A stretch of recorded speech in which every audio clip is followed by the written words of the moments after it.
दोस्तों नमस्कार।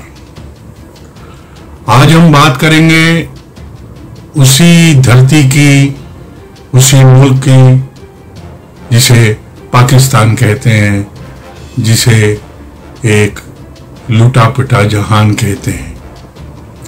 पाकिस्तान जो अलग अलग मुसीबतों से जूझ रहा है, जहां महंगाई है, जहां बेरोजगारी है, जहां भूख है, जहां परेशानी है, जहां तंगदस्ती है, जहां पर हर वो समस्या है जो कि इंसान को तड़पा देती है। पाकिस्तान एक ऐसा मुल्क है जहां से वहां के तकरीबन आज तक सभी जनरल जो हैं वो देश छोड़कर भाग चुके हैं।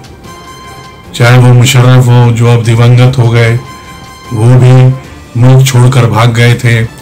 चाहे वहाँ दूसरे जनरल हों, चाहे वहाँ अभी जो है जनरल वाजवा हों, वो भी विदेशों में भाग गए हैं और वहाँ पे कभी दुबई में, कभी कनाडा में, कभी अमेरिका में देखे जा रहे हैं। तो एक तरह से अपने मुल्क को लूटकर, अपने मुल्क को चूना लगाकर ये लोग किस तरह से अपने ही मुल्क से भाग जाते हैं, ये देखने वाली बात है। दूसरी तरफ हम देखेंगे कि जो है आजकल पाकिस्तान जो है उस प्राइम मिनिस्टर की गर्दन पर फंदा डाले बैठा है जिसे इमरान खान कहते हैं। इमरान खान ने उस देश को बर्बाद करने में और अपनी फितरत के अनुसार वहाँ पर जो है तबाही मचाने में और उसे बिल्कुल गर्त में पहुंचाने में कोई कसर नहीं छोड़ी। इमरान खान ने ऐसे ऐसे फैसले लिए, ऐसे ऐसे जुमले कहे कि पाकिस्तान बिल्कुल तबाही के कागार पे पहुंच गया। पाकिस्तान एक ऐसा अजीबोगरीब मुल्क है जिसके बारे में कहा जाता है कि जो दुनिया में कहीं ना हुआ हो वो पाकिस्तान में होता है। अभी पिछले दिनों की बात है कि पाकिस्तान से एक पाकिस्तान एयरलाइंस का जो है जहाज लेकर एक जो अफसर था वो गया और उसने दूसरे मुल्क में जाके वो जहाज ही बेच दिया। वो जहाज बेच के औने पौने दाव में उसके पैसे जो है अपनी जेब में डाल लिए। मतलब आप सोच कर देखिए कि एक मुल्क के एक क्रू मेंबर के ऑफिसर ने जहाज ही बेच दिया। वो उनका बस चले तो वो पैसेंजर्स को भी साथ में भेज दें। तो इस तरह से पाकिस्तान जो है अपनी ऐसी ऐसी करतूतें करता रहता है, ऐसी ऐसी चीजें करता रहता है। जैसे उन्होंने अभी तुर्की में सामान भेजा था, उसके बाद पाकिस्तान की तरफ से इमदाद यानी मदद का टैग लगा हुआ था।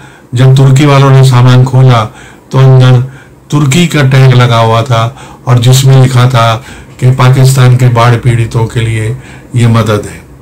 अब बताइए, इतना छल कपट, चोर बाजारी, मतलब मक्कारी, ये हर एक के बस का नहीं है और पाकिस्तान में ही इस तरह की चीजें हो सकती हैं। जैसे कि मैंने पहले भी बताया था कि पाकिस्तान में चोर चक्कापन भरा पड़ा है।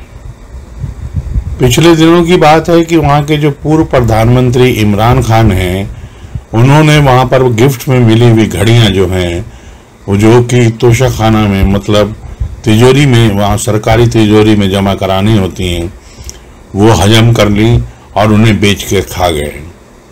इससे आप अंदाज़ा लगा सकते हैं कि किस तरह के चोर उचक्के वहाँ के प्रधानमंत्री और जनरल हैं।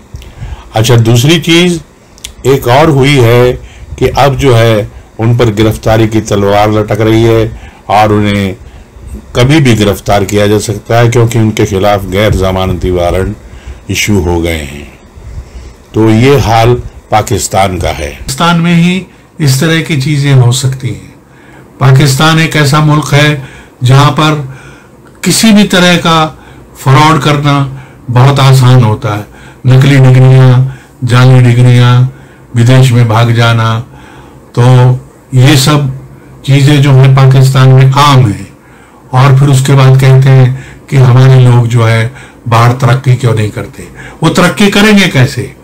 वो तरक्की तो तब करेंगे जबकि पाकिस्तान के लोगों के पास असली डिग्रियां होंगी, उन्होंने कुछ ढंग की पढ़ाई लिखाई की होगी, वहां पे एजुकेशन के इंस्टीट्यूट्स अच्छे होंगे।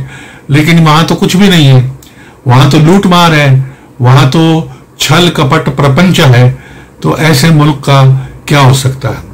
इसी तरह से एक और मुल्क है, वो भी जिसे कहते हैं इन्हीं का मौसेरा भाई है, जिसे चाइना कहते हैं, और पाकिस्तान भी कहते हैं जिसे खेलों का खिलाड़ी है।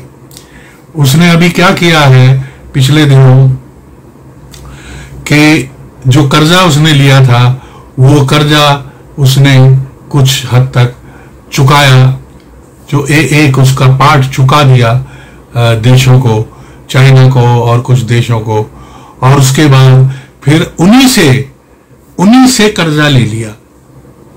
मतलब कमाल देखिए कि उनको कर्जा दिया और फिर उन्हीं से कर्जा ले लिया, और मामला वहीं का वहीं रह गया, और ये सब मुल्क उसके झांसे में आ गए। इसी तरह से दूसरा जो इनका चचेरा भाई है वो है तुर्की, जिसको राशन दिया, दवाइयां दी, उसकी मदद की, वहां पर रेस्क्यू ऑपरेशन चलाया, हमारी फौज वहां गई। लेकिन उन्होंने कल जो है एक इंटरनेशनल फोरम में जो है ये बात कह दी कि कश्मीर का न्याय होना चाहिए, यानी पाकिस्तान के सुर में उन्होंने सुर मिला दिया। तो उससे ये बात तय हो गई कि चाहे वो तुर्की हो, चाहे पाकिस्तान हो, चाहे चाइना हो, ये तीन मुल्क ऐसे हैं जिन पर कभी भी भरोसा नहीं किया जा सकता। वरना इतना नमक खाने के बाद तो किसी डायन को भी शर्म आ जाती है, लेकिन ये तुर्की वाले तो उससे भी 4 कदम आगे चले गए। और जब इनके ऊपर मुसीबत थी तब ये भारत के झंडे लहरा रहे थे, उसके गीत गा रहे थे, माथे चूम रहे थे, लेकिन उसके तुरंत बाद जैसे ही हल्का सा ये संभले, इन्होंने तुरंत ही हमें डस लिया। तो ये इस तरह की कहानी आसपास चल रही है, और जहां पर लूटपाट, छल कपट और जो है दूसरे किस्म की चालाकियां जो हैं सामने आ रही हैं। तो दोस्तों, अब इनका इलाज जो अभी ढूंढ लिया है भारत ने और सिर्फ इंतजार में बैठे हैं, अब ये पीओके जो है मोदी जी जल्दी ही वापस लेने वाले हैं। अब ये कैसे होगा, ये कब सिरे चढ़ेगा, ये देखने वाली बात होगी। तो अपना ध्यान रखिए, अपने समाज का ध्यान रखिए, और कहते रहिए जय भारत माँ जननी, वंदे मातरम।